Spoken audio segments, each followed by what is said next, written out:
Bom dia, boa tarde, boa noite. Seja bem-vindo a mais um podcast aqui no canal Rocha Works.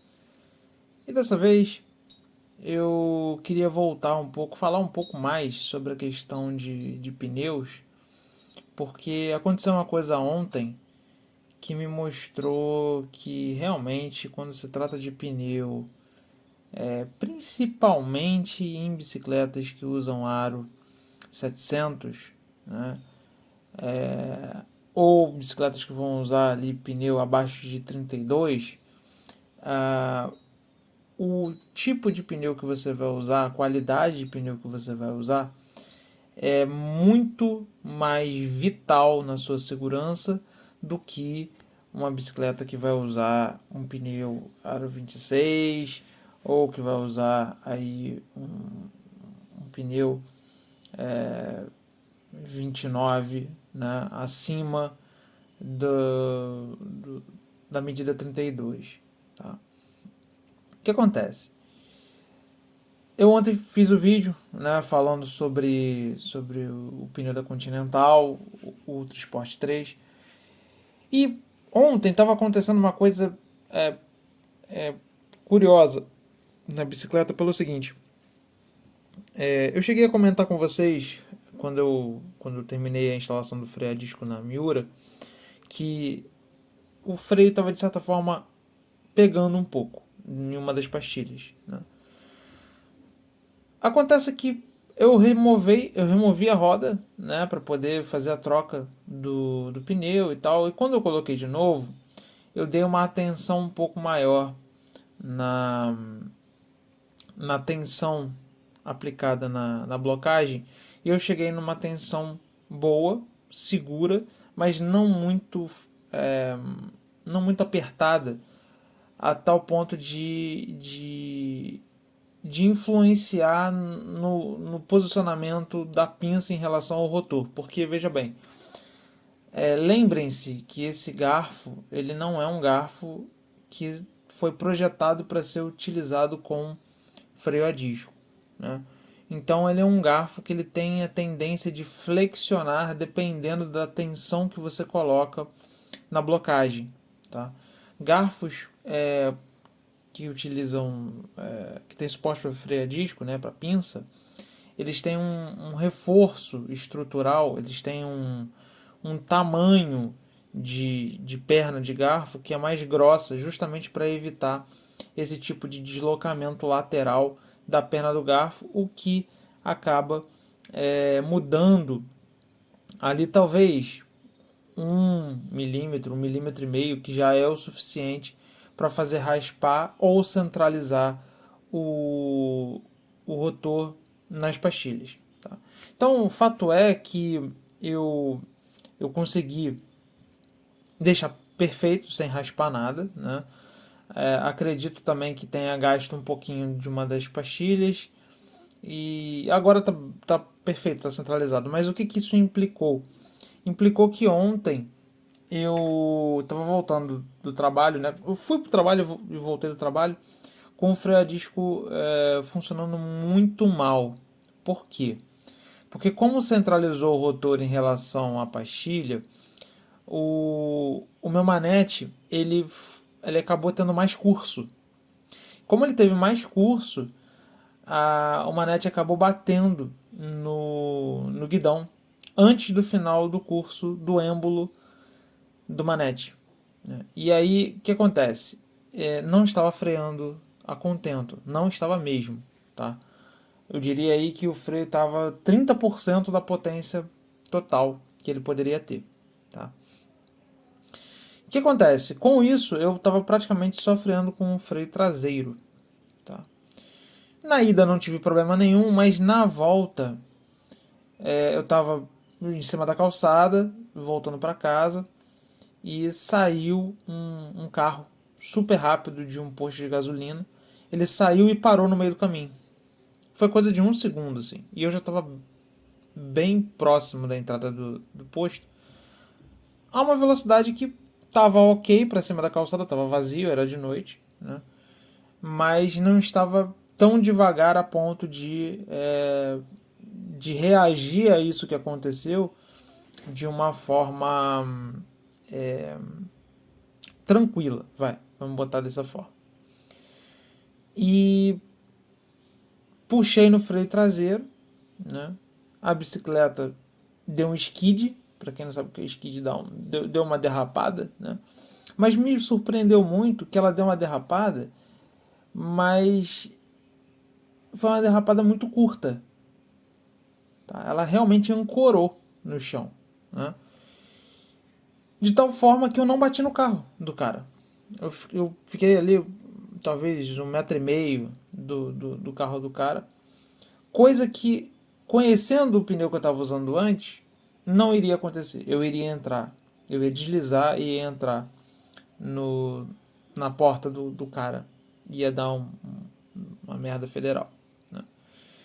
Então, eu estou falando isso, estou citando esse fato pelo seguinte.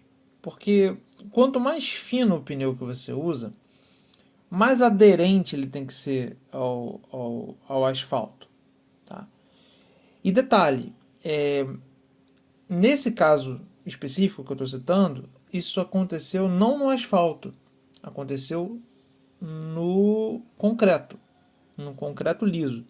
Se você for olhar uma entrada de posto de gasolina, você vai ver que é um concreto liso, liso, liso. Tá?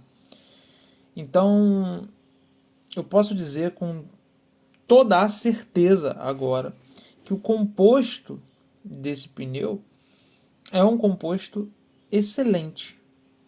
Depois eu fui até procurar a marca no pneu, porque assim, o tanto que ancorou era para ter arrancado borracha, tá?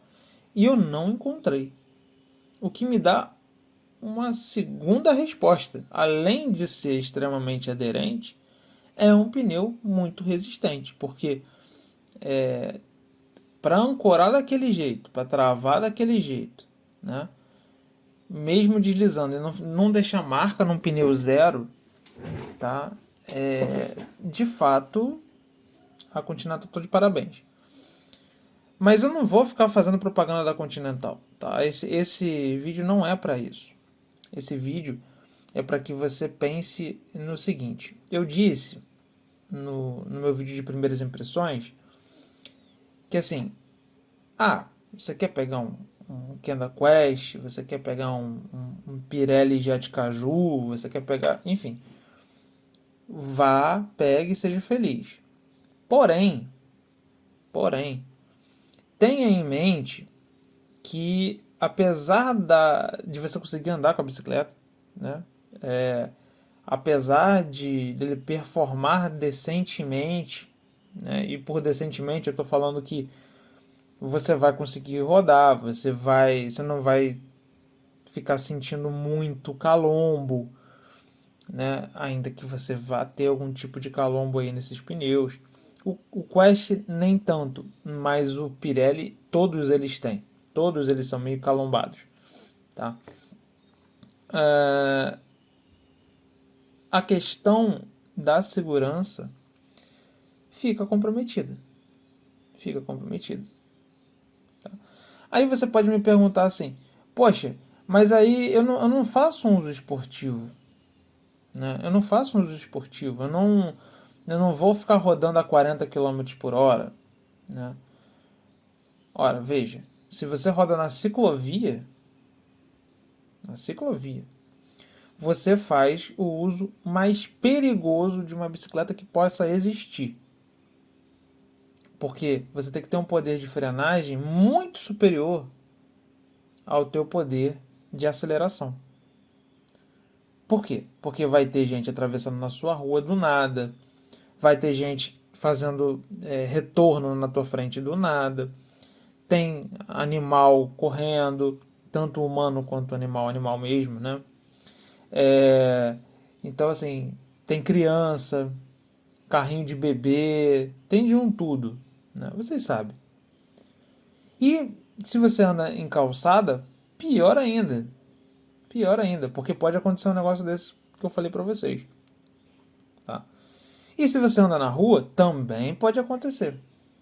Você também pode ter uma pessoa, tipo, você tá vindo no corredor, já aconteceu comigo, umas 2 vezes, quase deu ruim. Tava no corredor, né, passando todo mundo, do nada uma porra de um pedestre atravessando fora da faixa. E aí você tem que ter uma reação rápida. Mas não adianta você ter a reação rápida se na hora que você puxar no freio, o pneu deslizar. Tá? Ah, mas eu não rodo na chuva. Não interessa. Não é essa a questão. Não é essa a questão. Se você ganhar ali na sua frenagem 1 metro, menos, tá? Se você ganhar 30 centímetros, às vezes a diferença entre 30 centímetros a mais ou ao menos é você entrar na porta de uma pessoa. Ou você atropelar uma pessoa, ou você se machucar muito. Tá? Então, e assim, não, volto a dizer, não tô fazendo esse vídeo para poder falar da Continental, tá?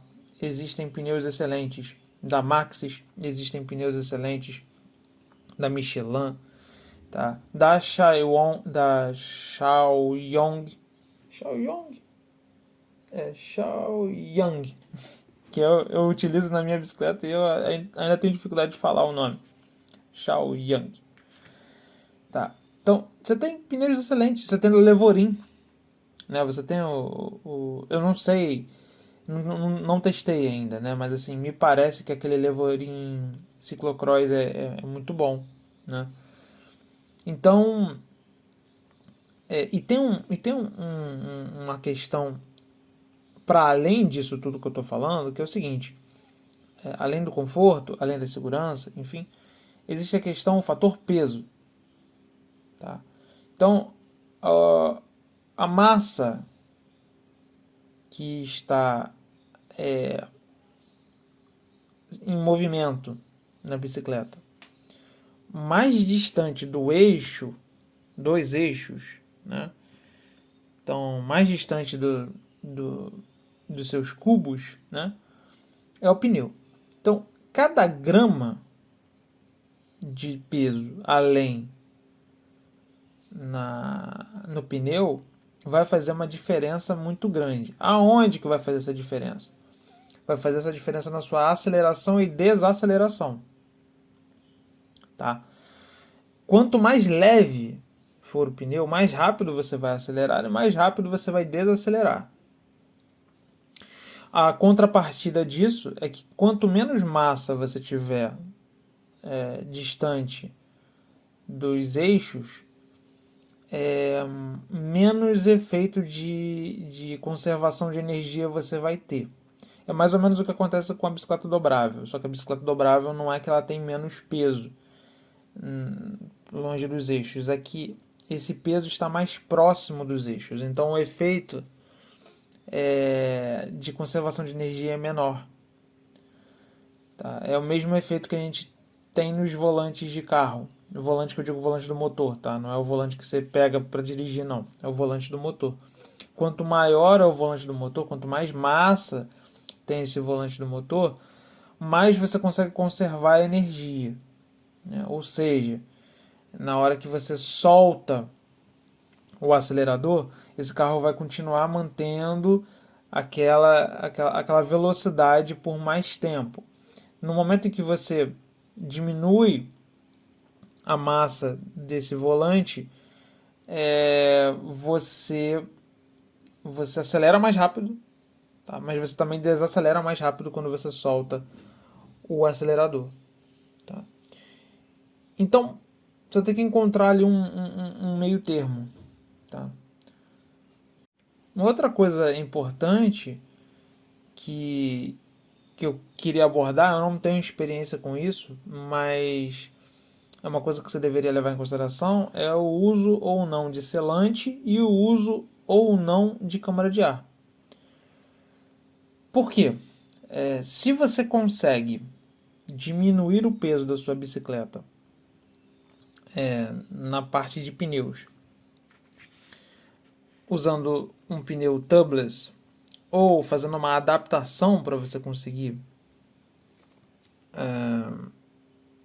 não usar câmara de ar, isso pode significar uma bicicleta com uma aceleração muito maior mas isso pode significar uma alteração na forma como você pedala. Por quê? Isso é uma coisa que ninguém fala, tá? Vocês não vão ouvir em outro lugar ninguém falando isso. Por quê? Grande parte do conforto que nós temos ao pedalar tem a ver com a conservação de energia que a gente tem nas rodas. Tá? Então, se eu pego uma roda de carbono ultra leve, eu pego o pneu mais leve que eu consigo, eu coloco o tubeless. Tá? Então, eu tenho o conjunto rotacional o mais leve possível. Né? E aí eu pego isso e eu, ao invés de usar uma roda aro 29, eu vou lá e uso uma roda aro 26 para deixar mais próximo ainda do centro da roda. Né? Essa massa que está rotacionando mais próximo ainda do centro. Isso vai diminuir o efeito que a gente tem, o efeito giroscópico dessa roda. Tá? Se eu fizer isso, a minha pedalada não necessariamente vai ficar agradável. Principalmente no plano. Você vai perceber que você vai subir muito bem, você vai ser um excelente escalador com esse set de rodas. Mas no plano, você vai pedalar e a bicicleta vai perder velocidade. Você vai pedalar de novo e ela vai perder velocidade. Então, aquele sentimento de que você está pedalando, né, e a bicicleta está mantendo a velocidade, você não tem mais. Porque não tem massa para conservar a energia cinética. Não tem. E aí você vai perdendo isso porque a resistência do ar, né, o atrito que você vai ter com o ar e toda a questão aerodinâmica, o vácuo que vai formando atrás de você vai te puxando para trás, basicamente, né? Vai fazer com que você tenha uma pedalada talvez não tão redonda quanto você poderia ter. Então, achar a relação ideal entre peso de roda, peso total da roda, lembrando que não importa o peso do seu cubo, tá? Não importa. Isso não vai influenciar absolutamente nada. Por quê? Porque a massa do cubo está no centro da roda. Então, muita gente vira e fala assim: ah, não, mas pô, você está usando aí um cubo contrapedal que é de aço, pesado pra caramba. Ele é pesado de fato, tá? Mas ele não influencia na minha rolagem. A minha câmara de ar influencia muito mais na minha rolagem do que o peso do cubo, tá? Então, assim, inclusive, isso é importante, cubos que têm flange alta começam a ter mais influência, tá, do que cubos com flange baixa. Quanto mais distante do centro do cubo, a massa, mais importa no teu torque. Tá? Enfim, então, nem sempre o mais leve é melhor. E aí, por que isso é tão importante, essa questão do peso? Porque se você for usar tubeless, existe o peso do selante, que não é desprezível. Existe o peso, se você for fazer uma adaptação, da fita que você vai usar no aro, que também não é desprezível. Então, se a gente for falar somente de peso, às vezes fica elas por elas. Se a gente for falar de comportamento dinâmico do pneu, aí são outros 500. São outros 500. Porque eu não tenho um tubo de borracha que está envolto por um pneu. Eu tenho simplesmente um pneu com ar dentro. E a forma como o pneu com ar dentro se comporta é completamente diferente da forma como um pneu com um tubo de borracha com ar dentro se comporta. Entende?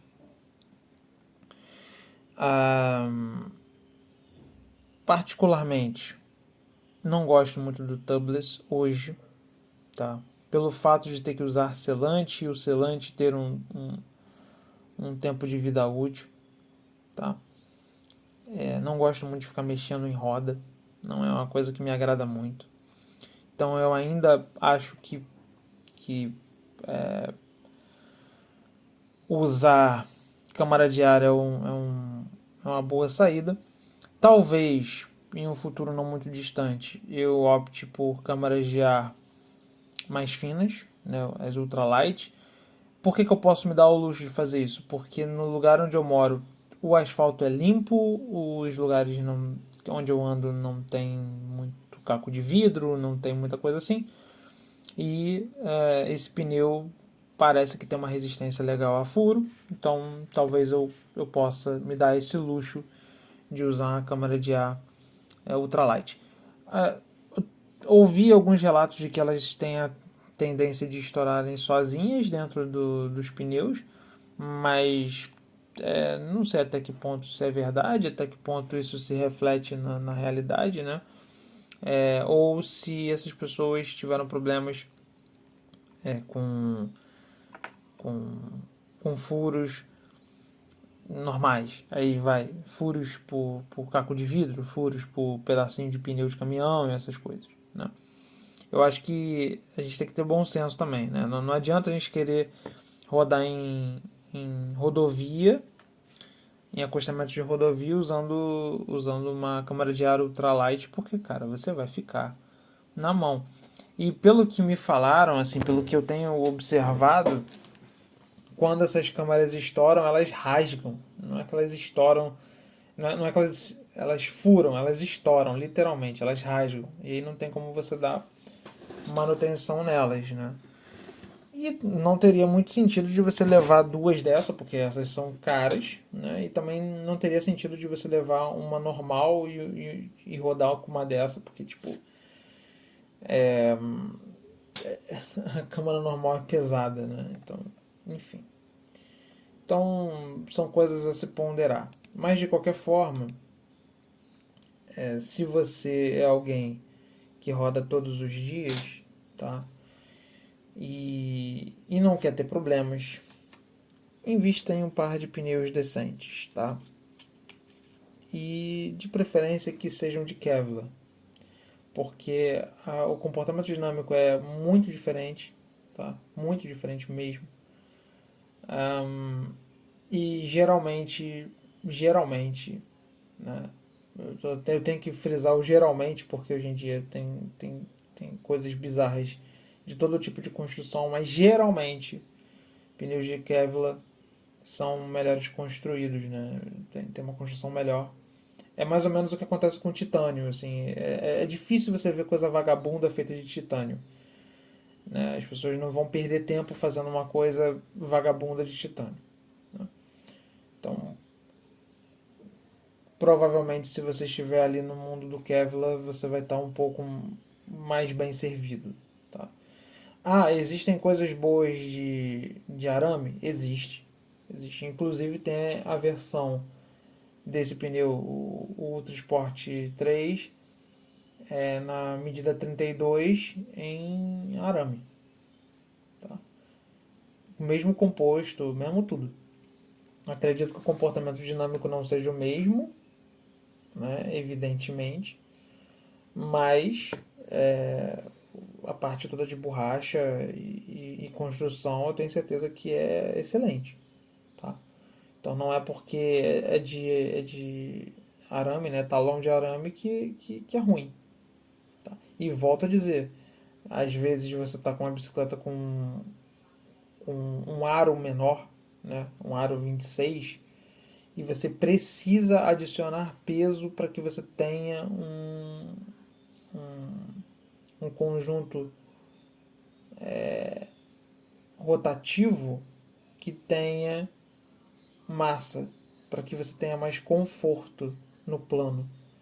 E aí esses pneus com arame eles são excelentes, porque eles vão acrescentar um belo de um peso, eles são praticamente o dobro do peso de um pneu de Kevlar. Tá? Então é isso. Espero que vocês tenham gostado desse papo. Tá? Foi só para trazer um pouco mais sobre esse universo de pneus aí que eu acho que poderia ser mais bem explorado.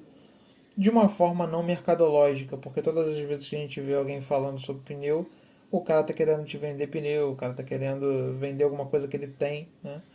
E eu não tenho loja, eu não tenho patrocínio de nenhuma marca de pneu, seria ótimo que eu tivesse, porque eu ia testar toda a linha de pneus dos caras, mas não tem, né?